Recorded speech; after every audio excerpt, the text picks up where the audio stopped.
everybody, welcome back to Cookbook and Cauldron. On today's episode, we will be making Franken-Guac and jack-o'-lantern quesadillas. So the first thing we're going to do is our Franken-Guac. So the ingredients we'll be using today are avocados, we'll be using cilantro, which we already have chopped up. We will be using onions. We have our finely chopped onions here as well. We will need tortilla chips. We will be using lime juice, salt, sour cream, refried beans, and olives. So all of that is going to go into making our Franken-Guac. For our jack-o'-lantern quesadillas, you will need flour tortillas, any brand, it's up to you, whatever your favorite is.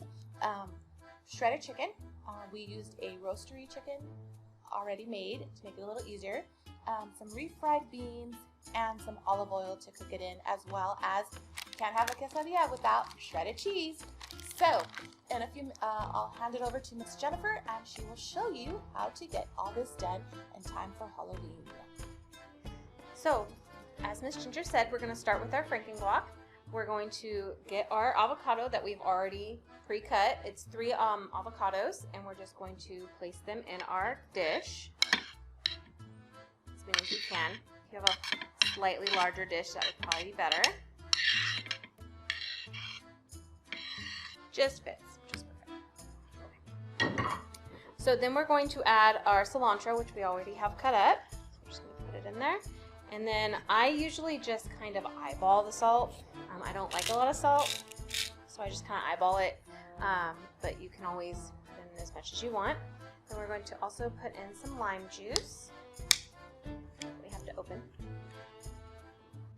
You can also use a freshly squeezed lime, obviously, but we're going to do it the lazy way, the lime juice from the bottle. So it's 2 tablespoons. So 1 and 2. Okay. And then last but not least are our onions. It's just 1/4 of a cup of onions. So now we're just going to mash it all together.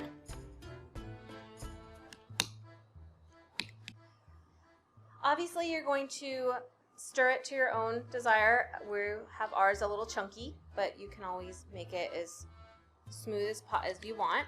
So ours is a little chunky, so that's fine. So you're just going to scoop it onto your platter, and you're going to kind of scoop it in a rectangular fashion, kind of like Frankenstein's head. You want it kind of squarish, so you're going to need to use your hands to put it in that square kind of shape.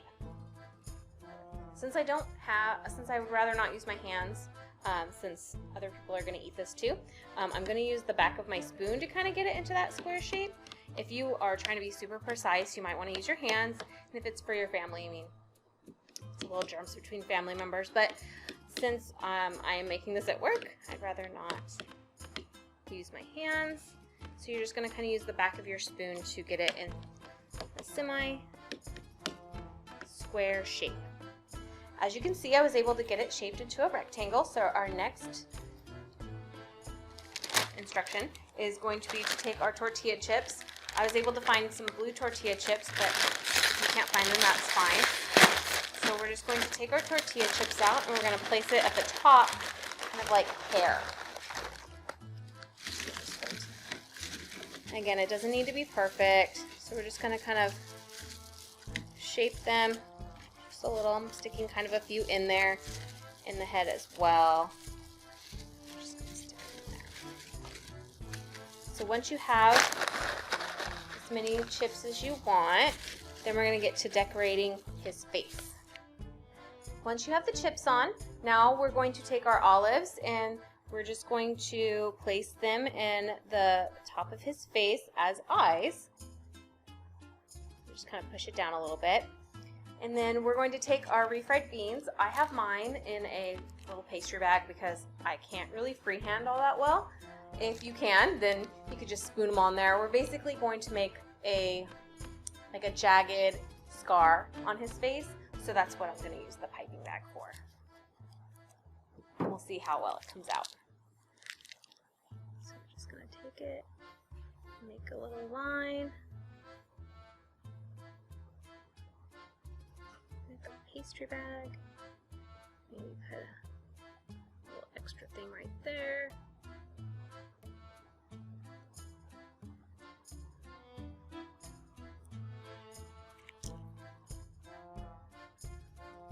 And then I'm going to give him a little mouth with beans as well. He's going to be a happy Frankenstein. And again, the little pinto beans are kind of running off, so he's going to be kind of crazy happy. It's okay, he's supposed to be a little scary. And there you have our Franken-Guac. Now for our quesadilla. You're going to start with the base, which is just a regular tortilla. You don't have to cut anything out with that or anything at all. Then in a bowl, you're going to place your 2 cups of chicken. So I'm just going to dump that in there. Then we're going to take our chili powder along with our garlic powder and then a little bit of salt, which I mentioned I just kind of eyeball it. Then we're also going to take a little bit, a splash of our lime juice. So once you have that, then you're going to stir them all together. We're going to use our spoon for that. It's got a little bit of beans on it, but that's okay because we're going to use the spoon to also scoop beans when we're putting them all in our quesadilla. So once you have that stirred, it doesn't have to be super perfect. It's just like to get it all coated.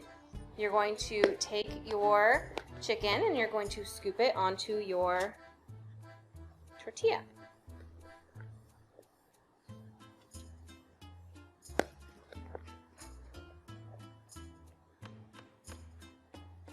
You're going to be making 4 of these, so try to even it out. That's about 1/4 of it. Then I'm also going to take the beans, although it probably would have been better if I had put the beans on first, but we're rebels here, so we're going to put the beans on second. So you have a little bit of beans on there too. Then you're going to take your cheese. You're going to sprinkle cheese on there too, because what's a quesadilla without the cheese?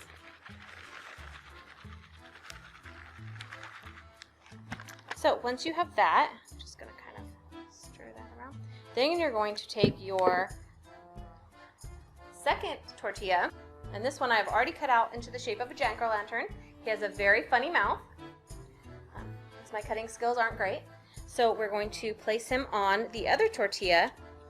So once we've done that, I'm going to brush it with a little bit of our olive oil. And then I'm going to stick it in the oven at 425 degrees. And basically I'm just trying to get it so that the cheese is kind of melty. The chicken's already cooked, so we're not trying to cook or anything. We're just trying to get it a little melty. So once we have that, then we'll be all done and we'll have our jack-o'-lantern quesadilla.